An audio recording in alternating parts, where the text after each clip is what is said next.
Hola, en este vídeo os voy a enseñar cómo resolver circuitos cuando tenemos en él un transistor. Vamos a ver cómo calcular las diferentes tensiones e intensidades que hay en las distintas ramas del circuito cuando tenemos un transistor. Imaginaos que nos dan, por ejemplo, este circuito en el que hay un transistor y nos piden que hallemos las tensiones e intensidades de las bombillas que aparecen en él. Bueno, lo primero que tenemos que hacer al enfrentarnos a un circuito es identificar los componentes que hay en él. Aquí vemos que tenemos una pila de 12 voltios que será para alimentar todo el circuito, un interruptor que está colocado en serie con la pila, por lo tanto permite cortar la corriente de la pila y entonces pues lo habrán colocado aquí para encender y apagar el circuito, ¿no? Para que dejemos el circuito sin corriente y esté apagado o le conectemos la pila y funcione. Y luego vemos que tenemos aquí una bombilla que tiene de valor 10 ohmios, otra bombilla que también tiene 10 ohmios, serían dos bombillas iguales, un transistor, nos dicen que la ganancia de corriente es de 100 veces y una resistencia de 100 ohmios que está colocada en la base del transistor.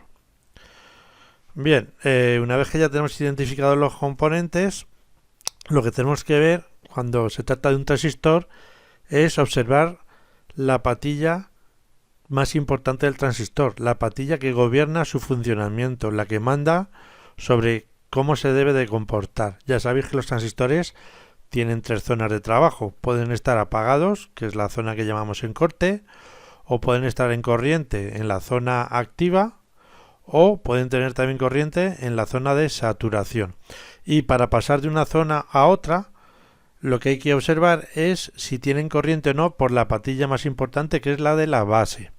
Bueno, si nos fijamos aquí en el circuito, evidentemente si el interruptor está abierto, la pila estará desconectada, no saldrá corriente y por tanto el transistor estaría apagado, estaría en corte y no habría corriente por ninguna parte del circuito. Pero si cerramos el interruptor, veremos que la corriente que sale de la pila puede pasar a través del interruptor y llegar a este punto en el que se puede dividir. Ya veremos a ver si hay corriente por los dos sitios o por ninguno, o por uno solo. Podría dividirse la corriente y bajar por esta parte, atravesando la bombilla número 1, la resistencia R1 de 100 ohmios y entrando en la patilla de la base del transistor, o podría ir también por esta otra rama, por esta otra parte, pasando por la bombilla número 2 y atravesando el transistor del colector al emisor. Bien, para que haya corriente aquí del colector al emisor es necesario que el transistor esté funcionando. Y para que esté funcionando ya os he dicho que tiene que ser la patilla de la base la que tenga corriente. Entonces, para ver si aquí hay corriente, necesitamos, puesto que de la base al emisor aquí hay una unión PN como un diodo normal, recordad que este triangulito recuerda al símbolo de los diodos normales.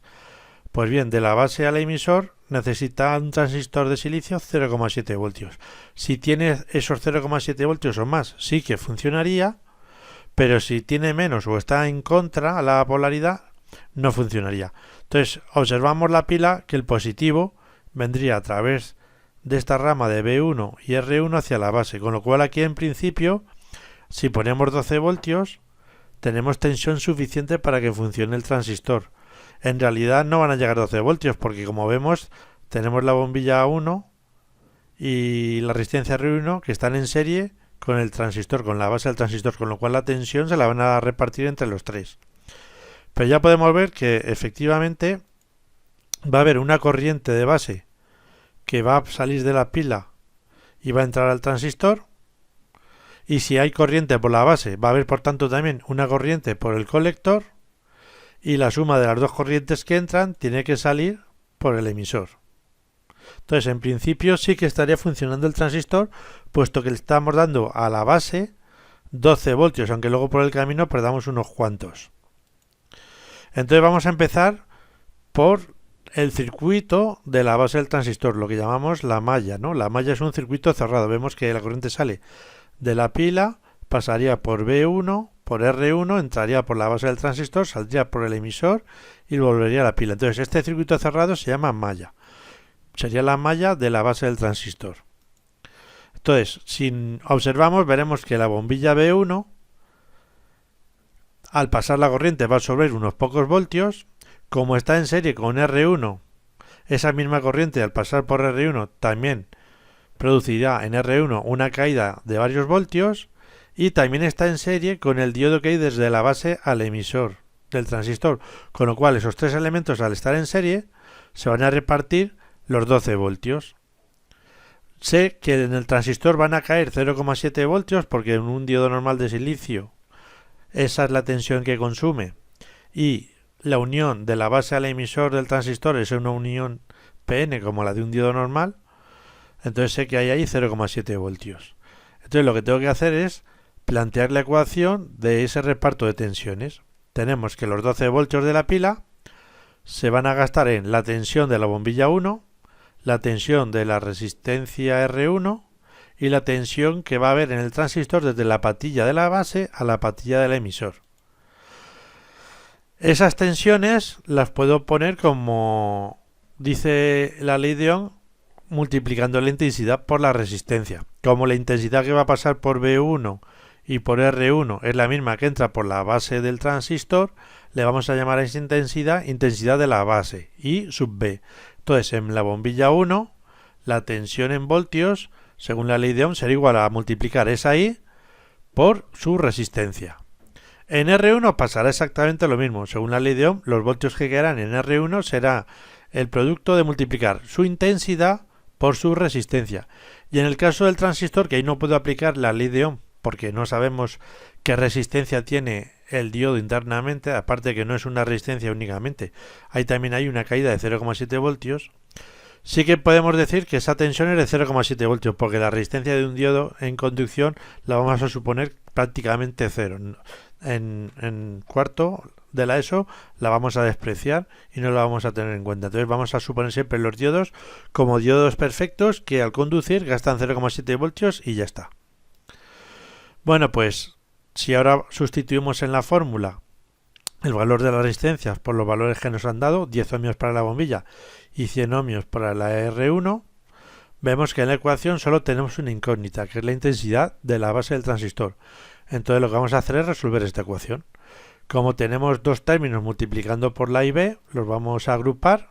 10 más 100 son 110. Y los términos independientes, que son 12 y 0,7, que no tienen la incógnita, los vamos a agrupar también en un lado del igual, en el primer miembro. Entonces el 0,7 que está sumando en el segundo miembro pasaría al primero restando. Con lo cual, resolviendo, nos queda 12 menos 0,7, 11,3. Y en el otro miembro tendríamos 110 multiplicando a la I sub B. Despejando I sub B, el 110 pasaría dividiendo al primer miembro. Nos quedaría que la intensidad de base es 11,3 dividido entre 110 y eso nos da 0,1 amperio. Que si lo pasamos a miliamperios porque no tengamos ahí tantos decimales, pues nos quedan 102,7 miliamperios. Y ahora que ya sabemos cuál es la corriente de la base del transistor, podríamos calcular, por tanto, los voltios que se va a llevar la bombilla número 1. Según la ley de Ohm, esos voltios, ese voltaje, esa tensión, es igual a la intensidad de base, la intensidad que atraviesa la bombilla, multiplicada por su resistencia. La intensidad ya la hemos calculado, es la misma que entra por la base del transistor, es 0,1 amperio. Acordaros que tenemos que poner la intensidad en la unidad del sistema internacional cuando usemos la ley de Ohm, o sea que hay que ponerla en amperios, para que así la tensión nos salga en voltios. Y la resistencia hay que ponerla en ohmios. Entonces multiplicamos 0,1 amperio por esos 10 ohmios y nos da 1, aproximadamente 0,3 voltios. 1,03 voltios. Entonces la bombilla va a tener corriente, pero como es una bombilla que se supone que está hecha para funcionar con 12 voltios, por eso la pila aquí es de 12 voltios, la bombilla con 12 voltios sí que luce bien, pero con 1 voltio, pues lógicamente apenas lucirá, porque no tiene apenas tensión. Entonces va a tener una corriente muy pequeñita y la bombilla apenas lucirá, seguramente ni la habíamos encendida. Y ahora que ya tenemos averiguado, por tanto, todas las incógnitas que había en esta malla de la base del transistor, vamos a pasar a la otra malla, que es la del colector. Hay otra corriente que saldrá de la pila y pasará por la bombilla número 2 y por el colector del transistor y saldrá por el emisor de vuelta a la pila. Entonces este circuito cerrado, que se le llama malla, en este caso sería la malla del colector y el emisor del transistor. Entonces vamos a resolverlo. ¿Cómo empezaríamos? Bueno, pues como sabemos que un transistor lo que hace es aumentar la corriente de la base, en este caso nos dicen que ese aumento, esa ganancia de corriente es de 100 veces, pues vamos a suponer que está en la zona activa, porque en la zona de saturación también tiene corriente. Entonces, en un principio no sabemos cómo diferenciar la zona activa de la zona de saturación. Entonces vamos a empezar suponiendo que está en zona activa. Fijaos que lo he puesto aquí en rojo porque no lo sabemos todavía. Puede que esté en saturación, porque en saturación también va a haber corriente. Entonces, como no lo sabemos, vamos a empezar suponiendo que está en activa. Si llegamos a un resultado que parece coherente, pues hemos acertado. Y si llegamos a un resultado que no tiene sentido, entonces deduciremos que no está en activa y que por tanto está en saturación. Entonces vamos a empezar pensando que está en activa. Bien. Si está en zona activa, podemos usar esta fórmula, la de la ganancia de corriente. En saturación, ya os dije en el vídeo anterior que esta ecuación no se cumple, que esta ecuación solo vale para la zona activa. Bueno, pues vamos a suponer que está en activa y podemos usar la ecuación. La ecuación nos dice que la corriente del colector es mucho más grande que la de base. ¿Cuántas veces? Por lo que sea la ganancia del transistor. Si nos han dicho que la ganancia es de 100, la del colector es 100 veces la de base. Entonces cogemos la corriente de base, que eran 102,7 miliamperios, la multiplicamos por 100 y nos da 10.027 miliamperios. Que eso pasado a amperios son unos 10,27 amperios. Una cifra un poco grande. La verdad es que es un poco extraña que sea tan grande. Bueno, pues si ya tenemos la corriente del colector, ahora podríamos calcular la tensión de la bombilla. Aplicaríamos, por tanto, la ley de Ohm otra vez. Intensidad que pasa por la bombilla por resistencia de la bombilla igual a la tensión de la bombilla. La intensidad que pasa va a ser la que pasa luego por el colector, porque están en serie la bombilla 2 y el colector del transistor. Entonces he puesto a la intensidad de la bombilla igual a la del colector del transistor. Como ya lo hemos calculado y eran 10,27 amperios, lo multiplicamos por la resistencia de la bombilla, que son 10 ohmios, 10 por 10, pues nos da un poquito más de 100. 102,7 voltios. Lo he puesto en rojo porque la pila es de 12. No puede tener la bombilla 2 100 voltios porque la pila es de 12. ¿Dónde va a sacar tantos voltios? No es posible. Lo máximo que podría tener son 12 voltios. Luego hemos llegado a un resultado que no tiene sentido, que esto es imposible. Por tanto, si el resultado es erróneo, ¿qué significa? Que la suposición que hicimos al principio de que el transistor estaba en zona activa no es verdad. Por tanto, si no es verdad que está en zona activa, entonces deducimos que está en la otra zona, en saturación. Y si está en saturación la tensión del colector al emisor del transistor sabemos que es 0. Y además, mirando el dibujo, vemos que la tensión de la pila se va a repartir entre la bombilla 2 y el transistor del colector al emisor, porque ambos elementos están en serie. Igual que en la base estaban en serie B1, R1 y la base del transistor, por aquí por el colector tenemos en serie B2 y el colector al emisor.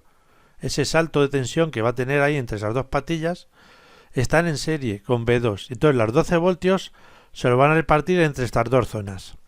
Entonces, como en saturación sabemos que el del colector al emisor hay 0 voltios, en activa no, en activa la tensión puede variar, pero en saturación está cercana a 0 voltios. En la vida real los transistores de silicio tienen en torno a 0,2. Pues como aquí hay 0, pues entonces los 12 voltios no hay más remedio que estén aquí en la bombilla 2. Y como ya sabemos que la bombilla 2 tiene 12 voltios, podríamos aplicar la ley de Ohm y calcular la intensidad. Los 12 voltios tienen que ser igual a la intensidad por la resistencia, que son 10 ohmios. Luego, despejando, la intensidad sería 12 entre 10, 1,2 amperios. Por lo tanto, tendríamos que la bombilla 1 tendría 1 voltio solamente y 100 miliamperios, con lo cual estaría prácticamente apagada, y la bombilla 2 tendría los 12 voltios de la pila y 1,2 amperios, con lo cual estaría luciendo a tope con sus 12 voltios. Y el transistor estaría en saturación, con una tensión del colector al emisor de 0 voltios y pasando por ahí 1,2 amperios. Bien, y ahora que ya hemos resuelto este ejercicio, vamos a practicar con otro más, para afianzar. Imaginaos que nos dan ahora este otro circuito. En él vemos que nos han cambiado la bombilla 1 por una LDR y aquí nos han puesto que la LDR va a variar entre 0 e infinito, es decir, que en un estado tendría 0 ohmios y en otro estado tendría infinitos ohmios. Y tenemos aquí una bombilla 2 que está conectada con el colector del transistor, igual que antes. Y entonces nos piden que hallemos la tensión y la intensidad de la bombilla. Bueno, pues igual que antes, si el interruptor está abierto, pues no va a pasar corriente por el circuito. Y si se cierra el interruptor, vemos que puede haber dos ramas. Una por la base del transistor, atravesando la LDR y R1, y otra por la bombilla 2 y el colector del transistor. Para ver si funciona el transistor, pues lo mismo de antes, ver si va a haber corriente por la base. Entonces vamos a suponer que como hay una LDR y esto varía con la luz, vamos a suponer que el circuito está en la oscuridad o está a pleno sol, con luz, porque en cada condición la LDR va a tener un valor diferente y el circuito se va a comportar de forma diferente. Entonces empezaríamos diciendo, bueno, ¿qué pasa si es de noche? Si es de noche, la LDR tiene su valor más alto. Como nos han puesto aquí, que varía de 0 a infinito, el valor más alto sería infinito. Entonces, de noche, la LDR tendría un valor de infinitos ohmios. Infinitos ohmios sería pues como un interruptor abierto, ¿no? Como el aire, que tiene infinitos, una resistencia muy, muy, muy grande. Infinitos ohmios. Entonces, no habría corriente por aquí, y si no hay corriente por aquí, pues no puede pasar por R1 ni llegar a la base del transistor. Luego, si no llega la corriente a la base del transistor, el transistor está en corte, no tiene corriente y no tendría por tanto corriente tampoco por el colector. Y si no hay corriente por el colector, la bombilla 2, al no tener corriente, 0 amperios, estaría apagada. Tendría 0 voltios. Luego en oscuridad esta bombilla estaría apagada. Y ahora vamos a ver qué pasaría en el caso contrario, de que hubiera luz y se iluminara con la luz la zona de la LDR. Bueno, pues si hay luz, la LDR tendría su valor más bajo, que en este caso nos han dicho que son 0 ohmios. Entonces, los 6 voltios que salen de la pila, la corriente podría pasar por aquí, por la LDR, y entonces se repartiría los 6 voltios entre la LDR, R1 que está en serie y la base del transistor que también está en serie. Tendríamos los tres elementos en serie y por tanto 6 voltios se repartiría entre los tres. Al haber corriente por la base, porque en principio estamos metiendo los 6 voltios aquí a la base, aunque luego se pierdan unos pocos por LDR y R1, va a haber más de 0,7, con lo cual el transistor va a funcionar. Entonces, al haber corriente por la base, este diodo de base a emisor está en directa, estaría funcionando, va a haber corriente por el colector. Entonces vamos a resolver igual que antes, primero la corriente de la base. Entonces empezamos por la malla, el circuito que hay desde la pila a la base del transistor y de vuelta a la pila. Los 6 voltios, como tenemos aquí un circuito en serie, se van a repartir entre la LDR, la R1 y la tensión base al emisor del transistor. Aquí tenemos la fórmula. Los 6 voltios igual a la tensión de la LDR más la tensión de R1 más la tensión de la base al emisor del transistor. Como la LDR va a tener 0 ohmios, pues cualquier I que pase por 0 ohmios me va a dar una tensión de 0 voltios. Entonces es como un conductor perfecto. Le ignoro porque no va a tener tensión, 0 voltios. Entonces los 6 voltios realmente se los va a quedar entre R1, que va a ser, según la ley de Ohm, su intensidad por su resistencia, más la tensión de la base al emisor del transistor. La intensidad de R1 va a ser la misma que la de la base, por eso he puesto aquí I sub B.